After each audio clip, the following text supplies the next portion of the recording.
Back in the 1950s, most people aren't aware of it, but there was a scientific storm in America all through the late 50s about this thing out there in space, because the astronomers were all watching it, and that was back when they weren't afraid to talk about it. It was in the science magazines. I mean, I had a subscription to, like, Popular Science, and hell, it was on the front cover of the magazine one day in, like, 1961. And I was really excited when I saw it, because here's this giant red planet on the horizon of the California coast, and a humongous tidal wave coming in towards the coast, and having grew up in the mountains of the Sierras, and this thing in the magazine, it said this tidal wave coming in was going to be at least 3 miles high, and I went in and showed it to everybody in the house, and they laughed, and they said, look, it says right here, there's nothing to worry about. It won't be here for another 50 years.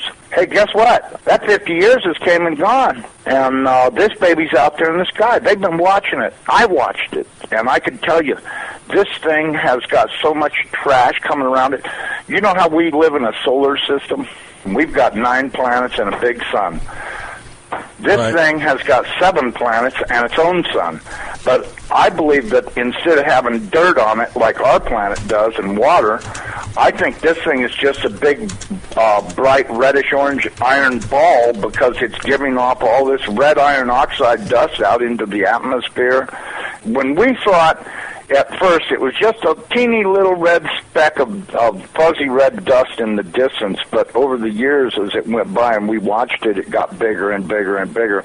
And then finally, about '08, we could see this thing like it was across the street, and we could see that it was a blazing hot ball of fire giving out sparkles of red iron oxide dust for thousands of miles in every direction, and you could see the planet circulating it.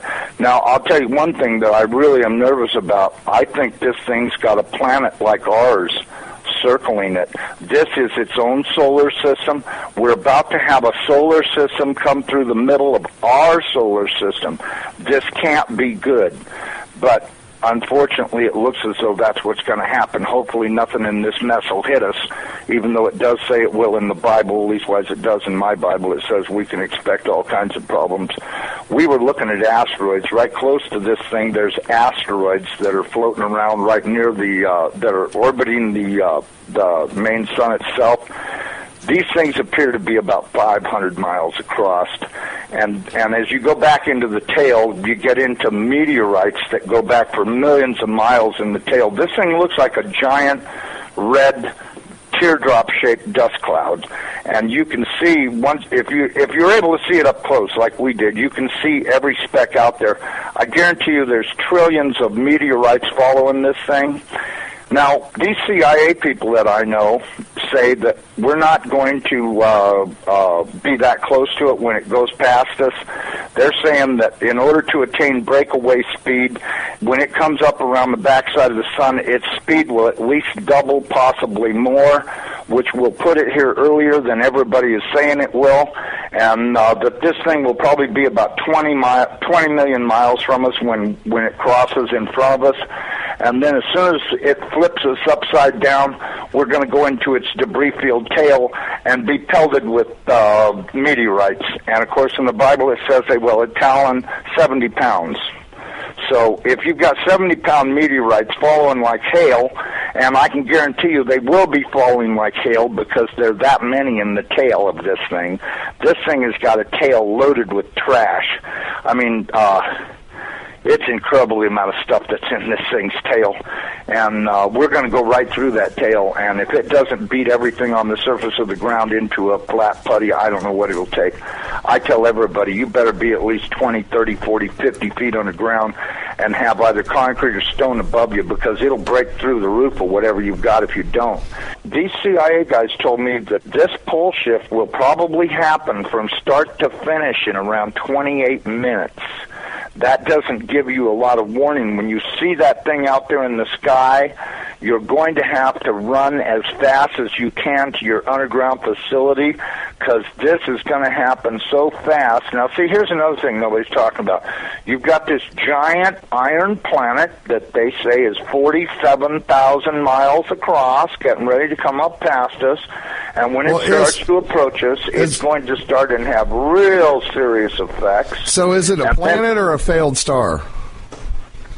It's not a failed star. I saw this thing up close. It did not look like a failed star. It looked just like our sun. Right. Okay. Would you call our sun a failed star? No. Okay. Well, you had said planet. I wasn't sure if it was like a failed star brown dwarf or a full sun. So it's a full sun? It looks to me like a miniature sun, just like the one we have. The only difference is our sun is giving off flames and stuff, and this one's doing the same thing as it, but it's giving off this red iron oxide cloud of dust around it, and until it got close, we couldn't even tell what was in there. We could see it was hot, and it looked like it was just a dull red when we were first able to discern it through the red cloud, but as it approached, it started to become more apparent that this thing is just orange hot. I mean, to tell how hot it is, I was told that they estimated between 5 and 10 million degrees, but, I don't really know, if that's right or not. I mean, it's got to be pretty hot because it's sending all of this red iron oxide dust out into space around it. Right. And it's got this enormous, and I mean enormous, at least 50 or 100,000 miles on each side of it, this red dust cloud that goes all the way around it. I know when we were watching it, as it started to make the upward swing to approach behind our sun, it was amazing. The red dust cloud settled down. Instead of being round, it started to settle down into a V, like wings, upside-down wings. Right. And I thought, boy, I wonder if that's where the ancient Sumerians got the idea this thing had wings, because, centrifugal force is a funny thing. When it comes back up around the planet, when we see it in the sky, my guess is it's going to look like it's got wings, because centrifugal force is going to be pulling the red iron oxide dust and particles out to one side, and then as it starts to climb out and go away from us, listen, I was told that this thing's magnetic field is going to be so strong, anybody that does not have a padded lead helmet to wear will have their brain gutted for everything they ever knew, and they'll be a complete raving moron after this thing passes. They won't know, they'll pee in their pants. They won't have a clue what's going on, because this thing will gut their brain. And I was reading a deal in my Bible. It says that after this happens, that nobody will care because they won't be able to remember it. Well, of course, I was told by somebody the reason that is because the electromagnetic field from this thing will be so strong, because, see, as it comes up underneath of us, it's going to start and pull us toward it. And then, just like a pair of big magnets, all of a sudden it's going to lock onto us. And when it does, it's going to be like the Jolly Green Giant kicked the earth in the ass. It's going to send a jolt 500 to 1,000 foot high. This is what I'm told. 500 to 1,000 foot high shock waves all the way around planet Earth. They'll be so bad that in a lot of areas that don't have good solid soil, it'll fluff it so badly that you'll practically be like you're standing in quicksand. And that this thing's magnetic field will literally gut your brain of everything. And so you may want to give some thoughts to getting you some sheet lead, build you a little lead helmet to wear, like a little motorcycle helmet to protect your entire brain and the back of your neck, so that way this can't happen. Because if these guys are right about this, and I'm pretty sure they are, because I know for a fact they know what they're talking about when they say stuff. And and it does sound reasonable to me, knowing what I do about electromagnetic energy, that this could happen. And it very easily could gut everybody's brain for everything they ever knew, and they'll stand there and pee in their pants and go, gee, what was that? And that's if they still know how to talk. And there won't be any doubt in anybody's mind, because this thing's going to look like a big red dragon, exactly like all the ancient Sumerians and the Chinese and all the rest of them that had documented this thing's passing before. It didn't look like a white ball or a snow cloud or nothing. It looked like a big red iron oxide dust cloud with a superheated star in the middle of it. And I mean, and that's what we've seen. So, I don't care what anybody else says. There's a possibility. There's more than one thing out there. I watched it through the Hubble Space Telescope, And when this thing looked like it was across the street, the Hubble got cut off, and they encrypted it, and that was the end of any transmissions we had to watch.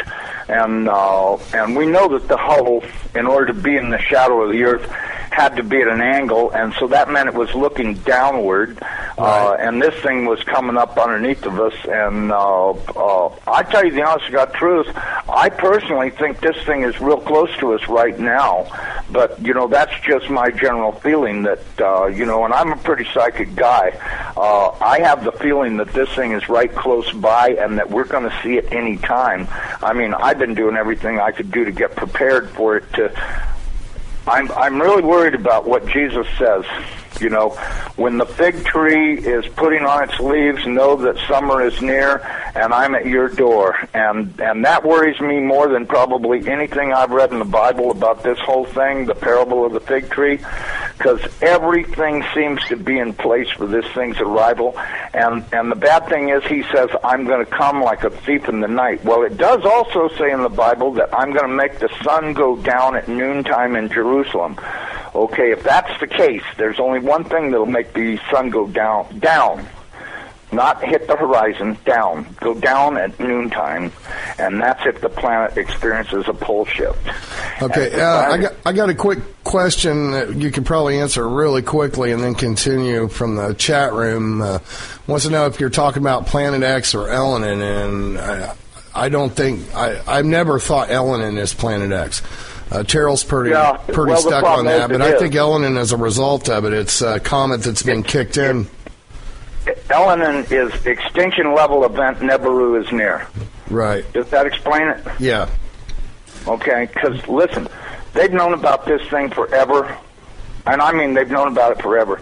I mean, if I read about it in a science magazine in 1961, that tells you that, I mean, it's only 1,800 years away. How could they not be able to see it when it came around the backside of the last sun and headed this way? Right. You have to know they've been watching it, because if Carl Sagan was showing stuff that they took with their old telescopes that was billions and billions of miles away, and this thing's only 1,800 years away. Well, and by 1930 it was only 70 years away. We do estimate that this thing, let me give you a thing, maybe you can figure out your own timeline. We estimated that this thing is traveling around 3,500 miles an hour, okay? That was our estimate of its speed. Now, it has been picking up speed, and that's the reason why we think it's going to arrive early, because when it comes around the backside of the sun, it's got to double that speed in order to attain breakaway speed to leave the sun and not wind up orbiting it. It's never orbited the sun in the past that we know of, so that means that it's going to have to attain breakaway speed to head back out into space. Now, you look at the NASA videos, photos, and all this other crap those morons put on the internet. This thing is coming in. It's going to, as soon as it goes around the top of the sun, it's going to go back out into space. Right. And it's going to do this really fast. When it goes past us, it's going to go past us so fast that we'll almost have no time to get ready. That's my opinion. But, just drawing it out on paper a few times and thinking about it, and I went, if this thing picks up enough speed to make breakaway speed, then that means it's going to come past us. This thing, according to what I was told, is that this thing is approximately 47,000 miles in diameter, 4 or 5 times the size of the Earth, and it'll come past us, and we won't have a lot of warning, and we won't get to see it in the sky until it's on us. I think the NASA timeline is completely off. I think this thing's going to arrive much earlier than they say it is. I know they're saying October, but, if you look at now, I was told that the poles are not shifting at 42 miles a year. They're shifting at 42 miles a day. And the reason is because this planet is rolling over to face this thing. Now, when it goes by, it's not going to push our North Pole away. It's going to grab our southern pole with its northern pole, and it's going to be like somebody kicked this planet in the ass. That earthquake that it talks about in Revelations, when the opening of the sixth seal comes, from what I've been told, that's very accurate, because that's exactly what's going to happen. There's going to be a massive earthquake when it locks onto us. As it goes past us, we're going to follow it right upside down. The oceans are just going to be roaring from pole to pole, as you could well guess they would, because if you take a planet that's 7,000 miles across and roll it upside down in 30 minutes, you're going to have some real serious problems with wind and water. We should be preparing to expect this thing to show up any time.